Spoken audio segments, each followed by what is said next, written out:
सुहाना सा मौसम था, सब कुछ औसम था, लेकिन हमारे कोविड भाई साहब से हमारी खुशी देखी नहीं गई। तो उन्होंने हमारे कॉलेज पे एंट्री मारा। अब हर तीसरा बंदा पॉजिटिव निकल रहा था, तो डर के मारे सब अपने अपने घर भाग रहा था। मैं भी चढ़ी अपने पापा के साथ ट्रेन पे और चढ़ते ही अपना टैलेंट दिखाने लगी।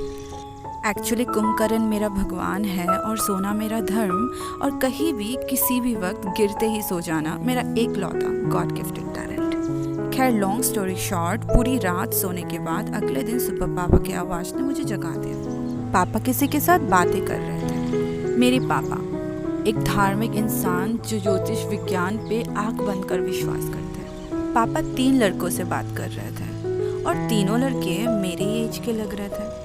उन तीनों में से एक लड़का मेरे पापा के ज्योतिष विद्या वाले ज्ञान को थ्रिलर वाले सीरियसनेस के साथ सुन रहा था और मैं उसे देख रही थी। बंदे ने मास्क पहना था, लेकिन उसकी आंखें बहुत चमक रहे थे। यूँ तो मैं अनजान लड़कों को 1 सेकंड से ज़्यादा देखती नहीं, पर न जाने क्यों उसको मैंने 2 सेकंड देखा। ऐसे 2 सेकंड कर करके मैंने न जाने उसे कितनी बार देखा, लेकिन उसे भनक भी नहीं हुआ।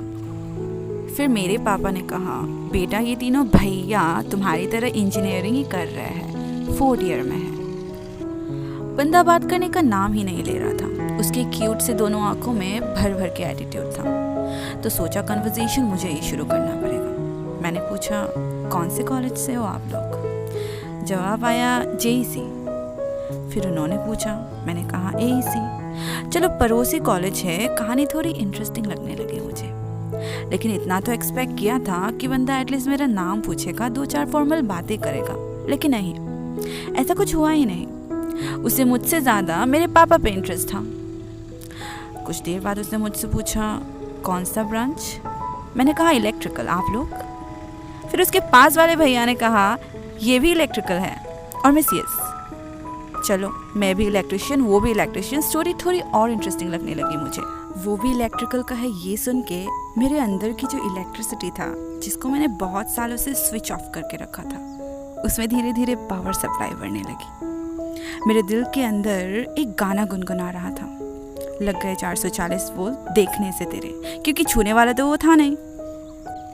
मेरे पापा ने पंडित जी की तरफ फिर से अपनी कहानी की ट्रेन पकड़ी और इंजीनियर साहब धार्मिक ज्ञान में विलीन हो गए।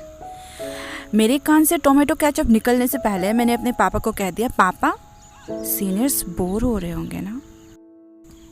फिर इंजीनियर साहब से जवाब आया, नहीं नहीं, हम बिल्कुल बोर नहीं हो रहे। फिर आया मुझे गुस्सा। मैंने अपने कानों में लगाया हेडफोन और 90 डिग्री घूम के बैठ गई खिड़की की तरफ मुंह करके। मेरे हेडफोन पे एड शेरन का परफेक्ट गाना लूप में बज रहा था, मेरा फेवरेट। पूरे सफ़र में न मैंने उससे बात की, ना उसने मुझसे, न मैंने उसका नाम पूछा, ना उसने मेरा। और देखते देखते हम पहुंच गए स्टेशन। जाते जाते वो एक बाई कह के गया, मुझे नहीं, मेरे पापा को। घर पहुंच के मैंने अपने अंदर के इलेक्ट्रिसिटी को हवा में उड़ाने का बहुत कोशिश किया, पर जब भी अपनी दोनों आंखें बंद करती हूँ ना, बस उसका दोनों आंखें दिखता है मुझे। फिर मैं अपने आप को समझाने लगी कि सुन कुमदा, उसने तेरा नाम तक नहीं पूछा, ना ही वो जाते वक्त तुझे बाय बोल के गया।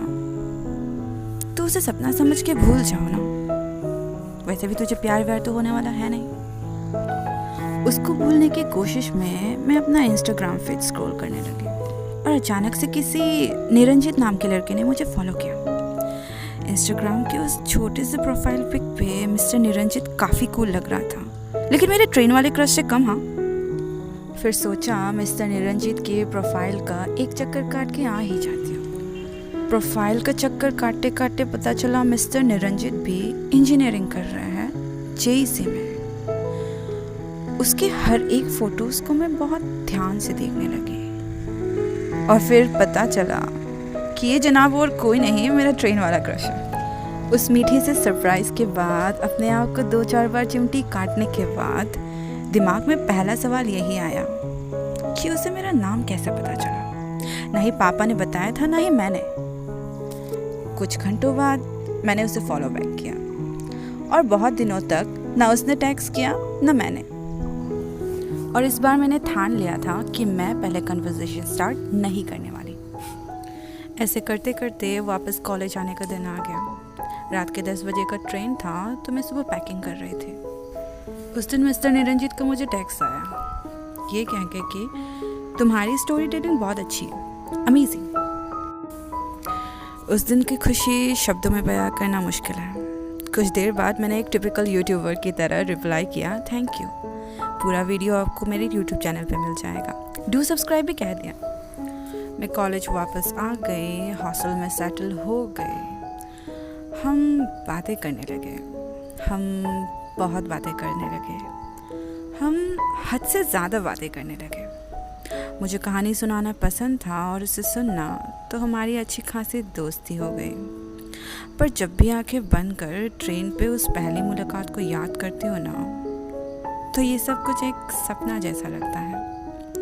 जब भी पूछती हो आपको मेरा नाम कैसा पता लगा, तो हर बार गुड क्वेश्चन कह के टाल देता है। फिर कॉलेज वापस आके हम चलते फिरते सोते जागते बातें करने लगे। छोटे से उस फ़ोन स्क्रीन को देख के पागलों की तरह मुस्कुराना अब आदत सी हो गई थी। बैक नहीं लगाना है किसी सब्जेक्ट पे, वरना मैं डंडा लेके आऊँगा तुम्हें मारने। ब्रेकफास्ट किया कि नहीं, फिर भूख लग जाएगी तुम्हें। वो मेरा केयर करने लगा।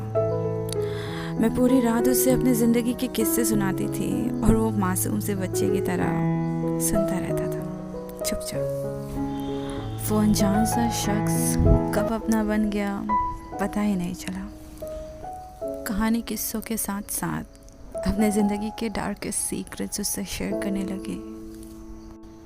ऐसा लग रहा था जैसे भगवान ने किसी चलते फिरते डायरी को मेरे लिए भेज दिया हो।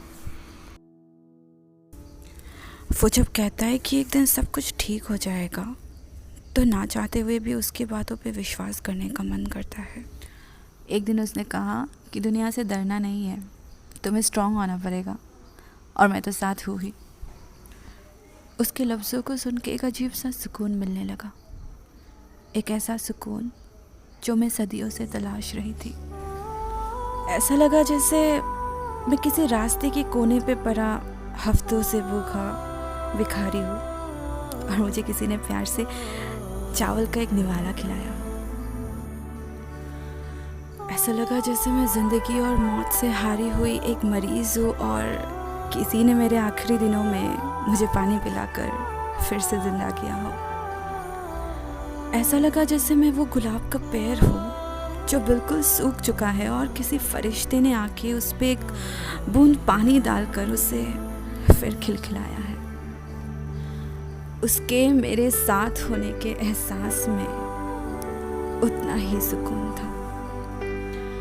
हमें एक दूसरे से प्यार हुआ और इस कदर हुआ जैसे मानो मिलना उसी के साथ लिखा हो।